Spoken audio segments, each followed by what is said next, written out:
सीते, सीते,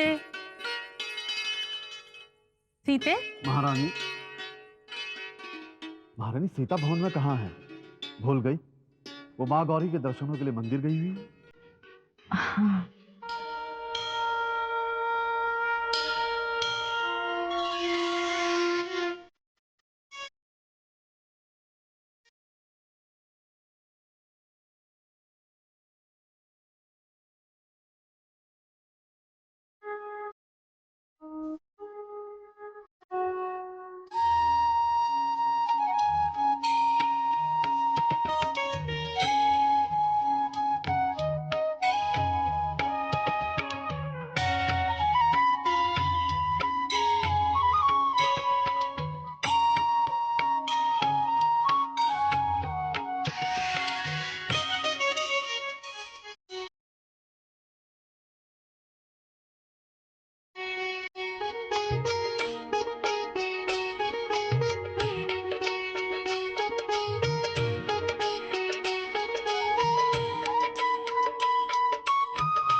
मांडवी, श्रुत कीर्ति, अब सीता को कौन समझाए कि माँ गौरी को अपने मन की बात सुनाई नहीं जाती, स्पष्ट शब्दों में व्यक्त की जाती है। तभी तो माँ समझेगी, है ना श्रुत कीर्ति? मैं बोलूं? सीता नहीं बोल पा रही है तो गौरी माँ को हम बता देते हैं कि उसके मन में क्या है।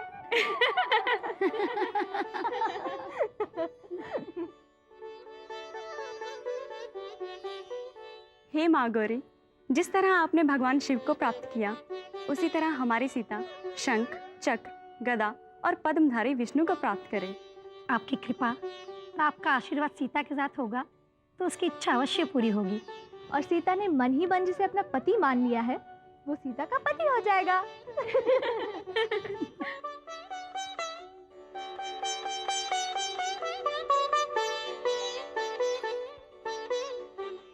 ये मंदिर है श्रुत कीर्ति, यहाँ आओ तो भक्ति भाव से आओ।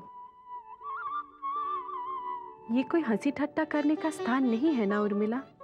लो, सुन लो, एक तो इसके लिए प्रार्थना करो, देवी माँ के सामने इसका पक्ष रखो, इसकी इच्छा पूर्ति के लिए माँ से आशीर्वाद मांगो।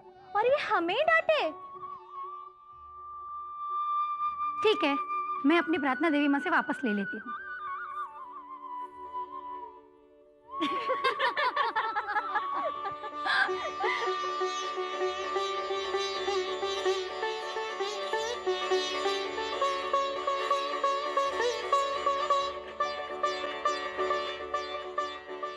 सदा सर्वदा सुखी रहो पुत्री।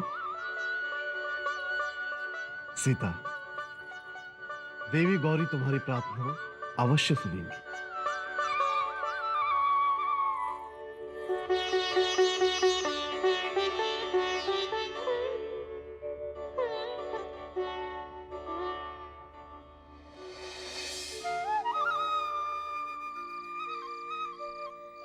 योग आत्मा द्वारा की गई परमात्मा की पूजा है। हमारे इस शरीर की परम पिता परमात्मा ने, प्रभु ने बड़ी अद्भुत रचना की है। जो कुछ भी हमें बाहर दिखाई देता है, वो सब कुछ हमारे इस शरीर में है। हमारे शरीर में 7 लोक हैं और 7 ही चक्र हैं। मैं तुम्हें दिखाता हूं।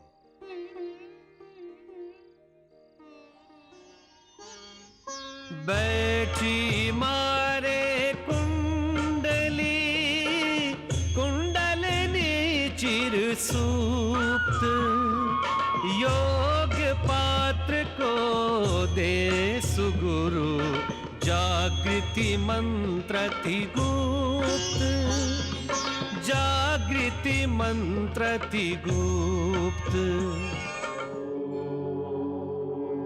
हमारे बैठने की जगह में मूलाधार चक्र, नाभि के थोड़ा नीचे स्वाधिष्ठान चक्र, नाभि में मणिपुर चक्र,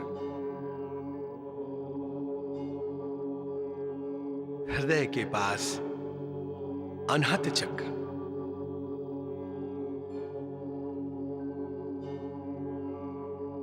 गले में विशुद्धि चक्र,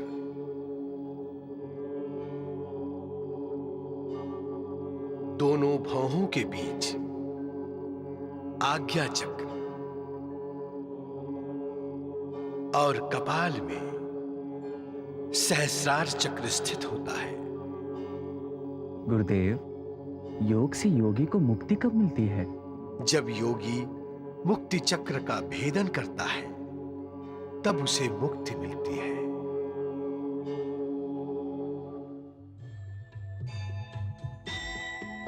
राजावती नौरानियां आतीर सरयू के खड़े, माता पिता देखो जगत रक्षक की चिंता में पड़े।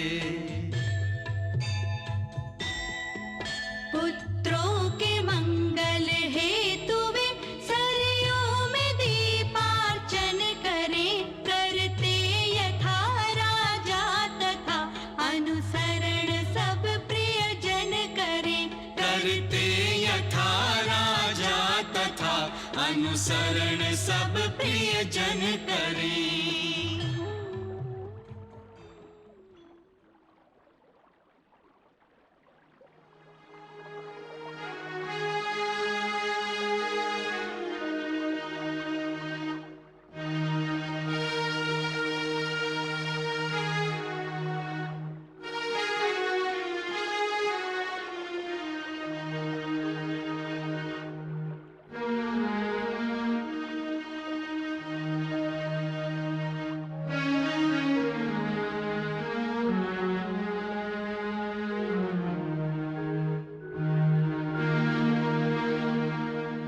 हम अपने बच्चों को कब देखेंगे महाराज?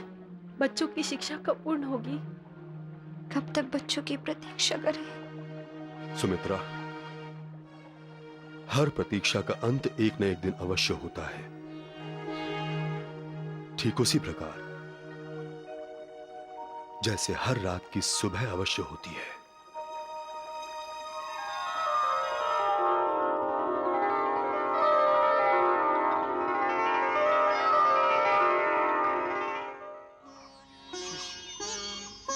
ओझल कब है राम से तन और तन विज्ञान, तो भी सीखे शिष्य बन गुरु को दे सम्मान, शिक्षा ले भगवान।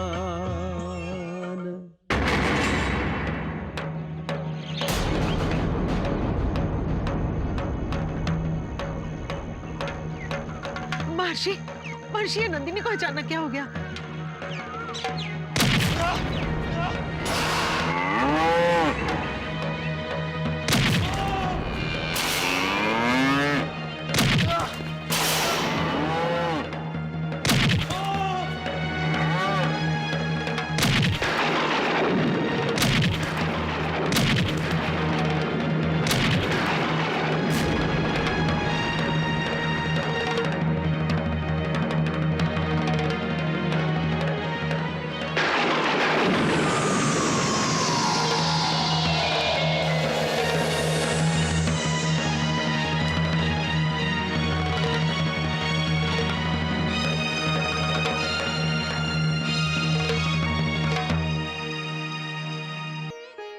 राम, जो हम नहीं देख सके वो नंदिनी ने देखा, और गुरुकुल की सुरक्षा के लिए दैत्यों को भगा दिया।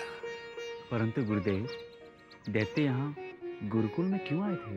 वो दैत्य रावण के गुप्तचर होंगे, जो यहां ये देखने आए होंगे कहीं हम इस आश्रम में आणविक अस्त्रों की प्राप्ति के लिए कोई यज्ञ तो नहीं कर रहे हैं। गुरु माता, नंदनी को कैसे पता चला कि रावण के गुप्तचर वृक्ष बन के गुरुकुल में खड़े हैं? क्योंकि नंदिनी कामधेनु की पुत्री है। कामधेनु कौन? कामधेनु जो हर इच्छा की पूर्ति करती है। एक समय की बात है, देव और दानवों ने मिलकर समुद्र मंथन किया था। समुद्र मंथन से कई रत्न समुद्र से निकले। उन्हीं में से एक रत्न था कामधेनु। एक बार गाधी पुत्र, महान योद्धा और सम्राट विश्वामित्र अपनी सेना के साथ आए थे। सम्राट विश्वामित्र? परंतु गुरु माता, विश्वामित्र तो महान तपस्वी हैं, ब्रह्म ऋषि हैं। पहले विश्वामित्र भी क्षत्रिय राजा थे। ये ब्रह्मर्षि बनने के पहले की बात है। वो रणभूमि से विजयी होकर अपनी सेना के साथ लौट रहे थे कि उन्हें आपके गुरुदेव का आश्रम दिखाई दिया।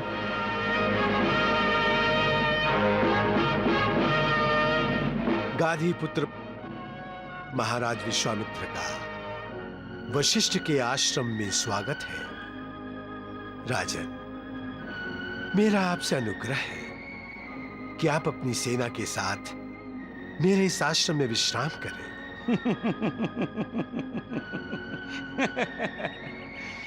आपके आश्रम में मेरे रहने की व्यवस्था और भोजन की व्यवस्था कैसे होगी? और फिर मेरी सेना, क्या वो खुले आकाश के नीचे पृथ्वी पर विश्राम करेगी? महर्षि, राजा महलों में रहते हैं, कुटिया में नहीं। राजन, मैं आपको निरा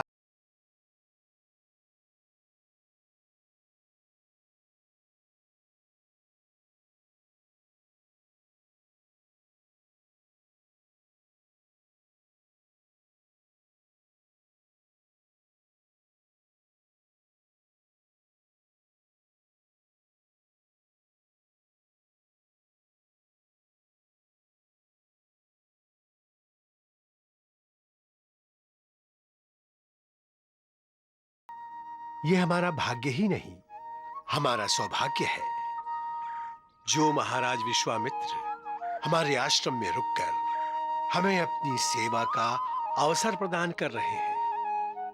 इसलिए तुम्हें उनकी सेना का, रहने का, खाने पीने का यथोचित प्रबंध करना है, समझी?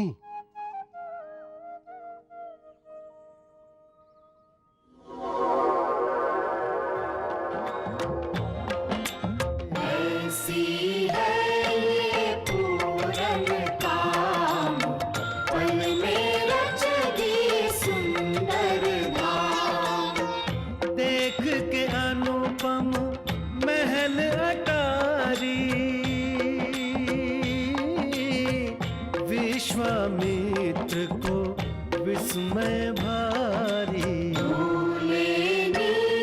बिसर गया ज्ञान, चूर हुआ ऋतु का अभिमान।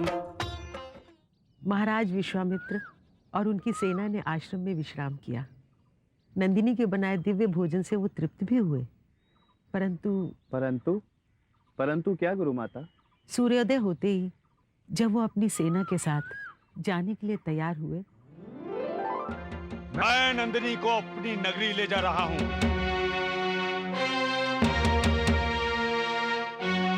उसके लिए तुम्हें 1 कोटी गाय और सोना, चांदी, हीरे, जवाहरात जो चाहे ले लो। नंदिनी अब हमारी है, मैं उसे अपनी नगरी ले जाऊंगा।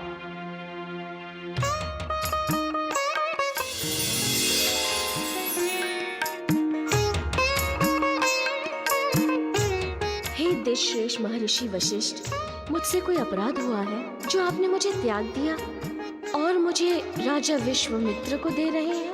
नंदिनी, ना तो मैंने तुम्हारा त्याग किया है, और ना ही तुमसे कोई अपराध हुआ है। महाराज विश्वामित्र तुम्हें बलपूर्वक ले जा रहे हैं। तो आप अपने ब्रह्मांड बल से उन्हें रोकते क्यों नहीं?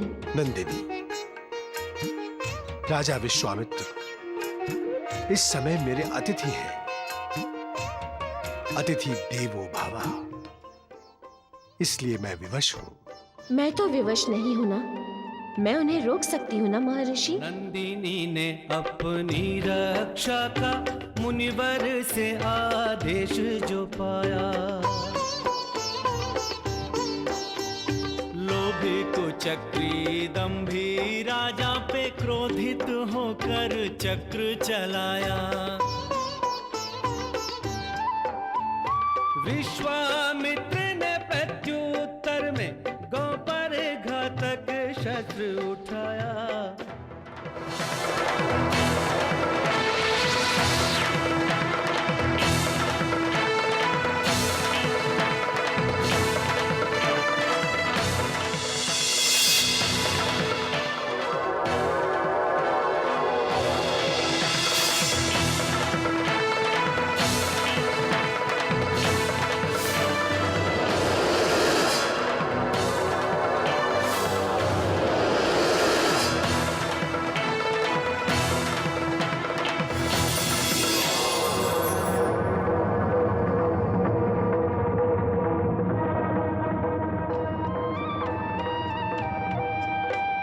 लज्जित होके पराजित होके अभिमानी ने शीश झुकाया।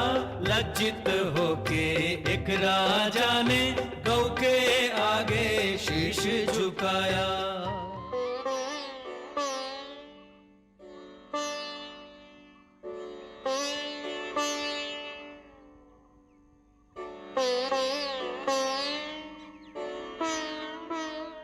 महर्षि, आज मुझे ज्ञात हुआ कि ब्रह्म तेज क्षत्र तेज से अधिक श्रेष्ठ है। धिक बलम क्षत्रिय बलम, धर्म तेजो बलम बलम। धिक्कार है हमें हमारे क्षत्र तेज को।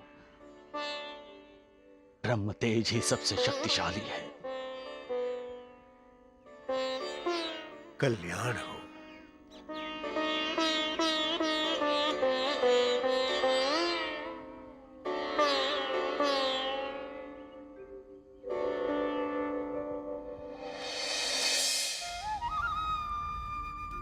परंतु गुरु माता, राजा विश्वामित्र ऋषि कब और कैसे बने? मैं बताता हूं राम। राजा विश्वामित्र जब ब्रह्म तेज से प्रभावित हुए तो उन्होंने निश्चय किया कि वो तप अर्जित करेंगे। फिर उन्होंने घोर तपस्या की। इतनी तपस्या की राम कि उन्होंने गायत्री सिद्ध कर लिया। फिर वो त्रिभुवन में ब्रह्म ऋषि विश्वामित्र के नाम से विख्यात हुए। उन्होंने गायत्री सिद्ध करके ये प्रमाणित कर दिया कि यदि मनुष्य चाहे तो वो असंभव को भी संभव कर सकता है। गुरुदेव गुरुदेव, कंबोज नगरी के राजा आदित्यनाथ नंदिनी को बलपूर्वक ले जा रहे हैं।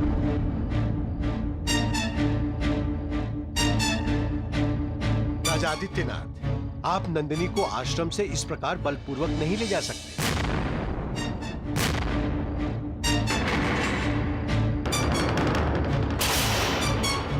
नंदिनी जैसा रत्न आश्रम में नहीं महर्षि, राजभवन में होना चाहिए।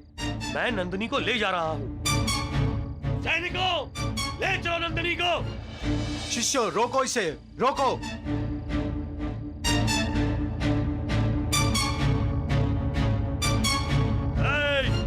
वहीं रुक जाओ, वरना अपने प्राणों से हाथ धो बैठोगे।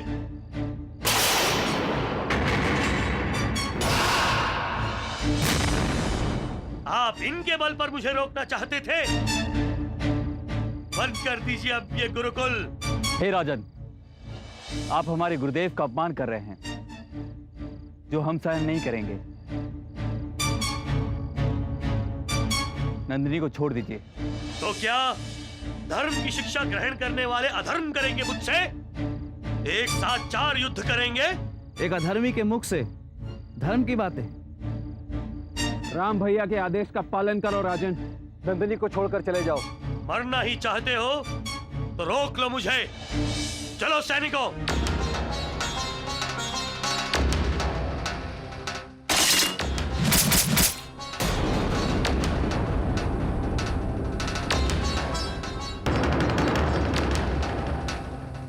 कोई कितना भी अधर्म करे, परंतु हम धर्म का साथ देंगे। मैं आपसे युद्ध करूंगा राजन। तुम?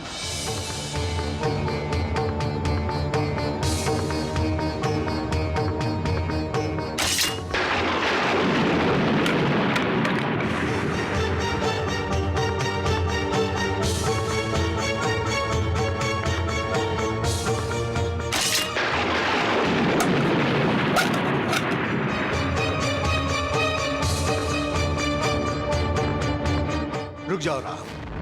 राम, तुम मेरी परीक्षा में सफल हुए।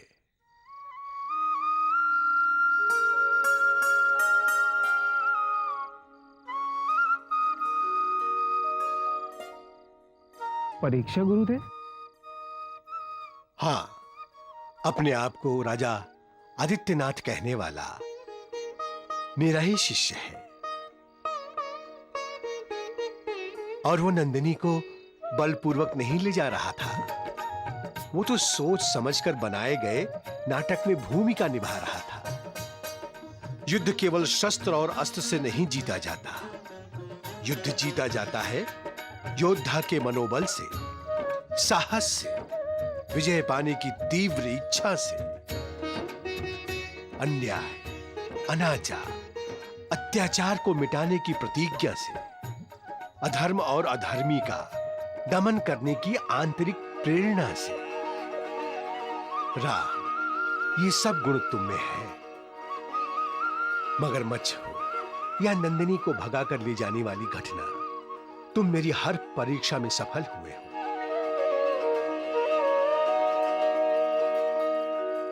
कल्याण हो। जय श्री राम।